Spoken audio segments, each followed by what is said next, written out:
Good morning guys. तर सकाळी 8 वाजता उठलो. उठून फ्रेश वगैरे होऊन परत आम्ही झोपलो होतो 11 वाजेपर्यंत, कारण रात्री लेट आलो 2 वाजता. तर ब्रेकफास्ट करतो आता जस्ट. वोल्टवरून थोडं ग्रॉसरी मागवलं होतं. किचन जर आहे इथं असं, सो ब्रेकफास्टचा आणि काय प्रॉब्लेम नाही बनवून खाण्यासाठी. मग काय वोल्टवरून असं मागवलं होतं, अंडे, केळी, ॲपल, मिल्क, ग्रनोला. आता जस्ट खाल्लं, नाही तर मी सगळं दाखवत असं. फॅट बाईक तर ही रेंट केली आहे आज आपण. तर ह्याचं पर डे रेंट आहे 30 युरोज आणि डिपॉझिट घेतात ते 50 युरोज. ह्याचे टायर बघू शकता तुम्ही किती मोठे आहेत. तर हे स्नोमध्ये थोडे स्लिपरी पण आहे खरं, ह्याच्यावरती एवढं नाही होणार स्लिप. आणि तुम्ही बघू शकता सायकल. आज आपल्याला भरपूर डिस्टन्स कव्हर करायचं म्हणून ही रेंट केली.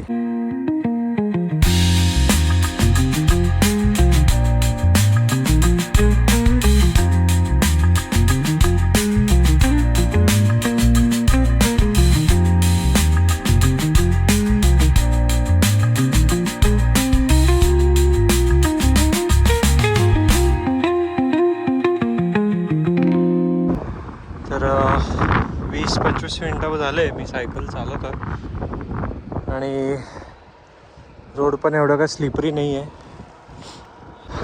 प्रॅक्टिस नाही आहे खूप दिवसापासून, तर थोडंसं ब्रिदिंगसाठी प्रॉब्लेम होता.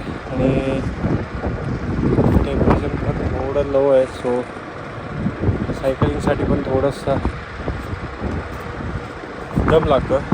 काय प्रॉब्लेम नाही, जाऊ आपण एकदम स्लो जाऊ, एन्जॉय करू मस्त. आणि बघू शकतो तुम्ही बाजूला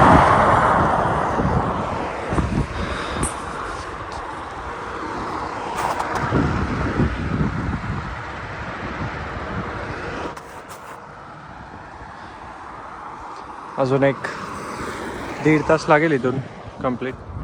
1.5 तासानंतर मग आपण लेकवरती जाऊ.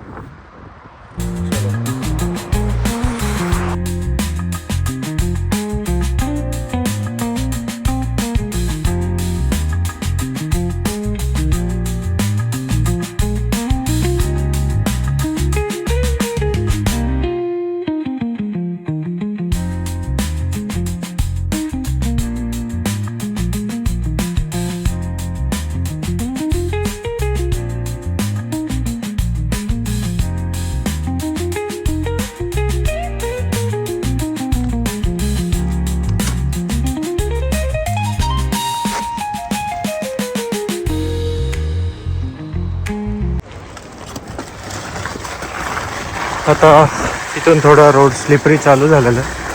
स्नो आहे रस्त्यावरती.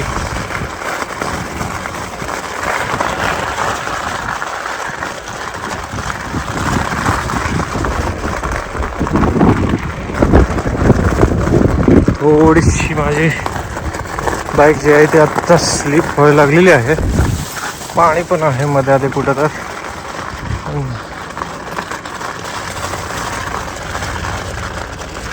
पूर्ण बघू शकता तुम्ही कसा रोड पूर्ण अख्खा स्नोने ढकलेला आहे.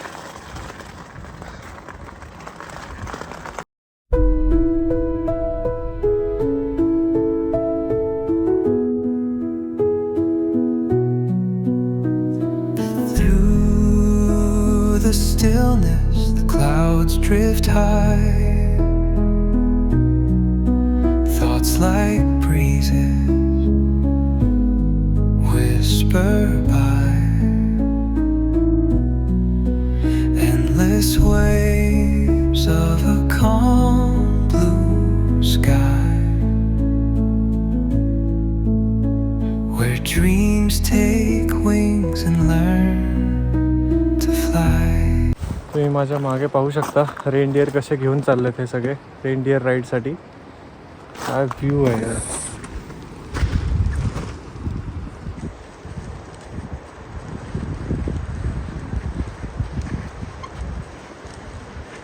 हे सगळे सामी लोक आहेत इथले.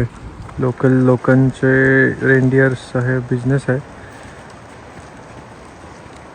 आणि असंच हे रेंडियर राईड पासून यांच्यापासून जे जे जे जे काही बनतं करता येतं ते सगळं हे लोक सामी लोकच करतात इथे.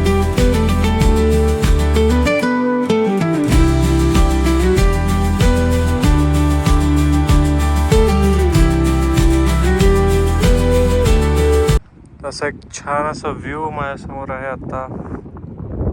पाहू शकता तुम्ही किती सुंदर आणि मस्त असा व्ह्यू आहे. कोणच नाही आहे आजूबाजूला. परत आता टेम्परेचर आहे -7. तर स्नोफॉल काल रात्री थोडा झाला होता. आता सगळं क्लीन केलं त्यांनी रस्त्यावरचं तरी. तर मागे एवढं नव्हतं क्लीन. थोडी स्लिप होत होती माझ्या टायर सायकल्सचे. की आत्ता काही नाही आहे. याचा प्रॉब्लेम आहे काय की फक्त याला इथं मागं गार्ड नाही आहे.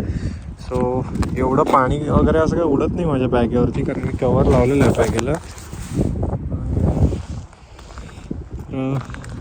ते थांबवतं बस गाडी. कसं तर अजून एक 8 किलोमीटर आहे, पोचू आपण लवकरच.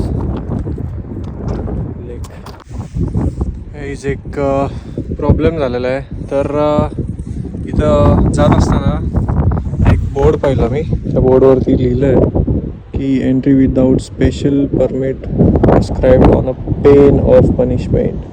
सो हे मिलिटरी एरिया आहे पुढचा, त्यामुळे आपण पुढे जाऊ शकत नाही गाईस. तर फक्त 6 किलोमीटर होता इथून तो लेक. तर इट्स ओके, दुसऱ्या लेककडे जाऊ आपण. इथून दुसरा एक लेक आहे पुढच्या साईडला, तिथे जाऊ आपण, काय प्रॉब्लेम नाही. सो आता एक डिसाईड केलं मी, त्या दोन्ही लेककडेच नाही जाता येणार कारण मिलिटरी एरिया असल्यामुळे नाही जाऊ शकत आपण. सो आता परत सॅन्टा विलेजला जाऊ आणि पूर्ण दिवस तिथं स्पेंड करू. आणि इथं पण अरोरा लाईट दिसतात रात्री, खरं क्लिअरली दिसतात. खरं तरी इथं एवढ्या वेळ थांबण्यात काही अर्थ नाही आहे, कारण आत्ता 4:30 वाजलेले आहेत. अशा ठिकाणी रिस्की आहे थोडं, कधीच नाही जायचं. आत्ताच माझा पाय किती आतपर्यंत गेला आहे स्नोमध्ये बघू शकता तुम्ही. आणि हे तर खूप खाली आहे तसं बघायला गेलं तर. हे जवळपास 5 ते 5 फूट वगैरे खाली असणार आहे इथं पुढं. अशा ठिकाणी थोडं रिस्कीच आहे जाणं, कधी नाही जायचं. हे पुढं पाणी पण असू शकतं, एक तलाव पण असू शकतो. सो रिस्की आहे थोडं खूप, अशा ठिकाणी नाही जायचं. ओके चलो, तर मग आपला राईड कंटिन्यू करू. व्ह्यू चेक,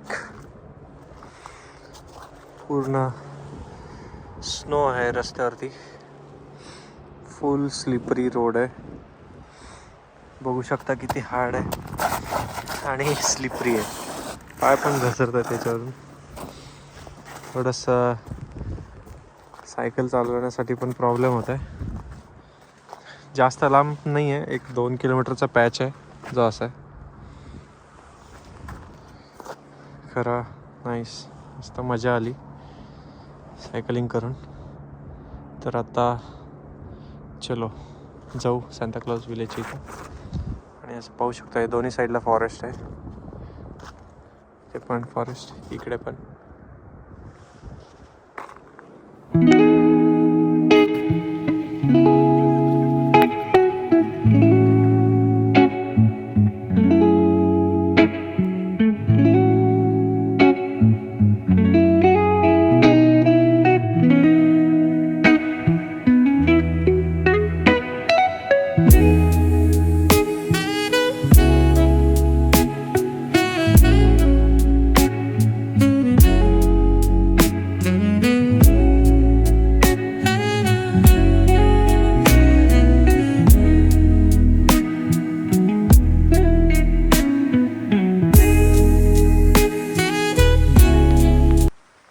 गाईज आता वाजलेत रात्रीचे 8 आणि मी चाललोय थोडंसं हिलकडं अरोरा लाईट्स बघायसाठी. मी आत्ता होतो सांता क्लॉज विलेजमध्ये. मी छान असं डिनर केला. डिनर झाल्यावरती थोडंसं शॉपिंग केला. मग नंतर आत्ता चाललो आहे हिलकडे. बघा कसं आहे.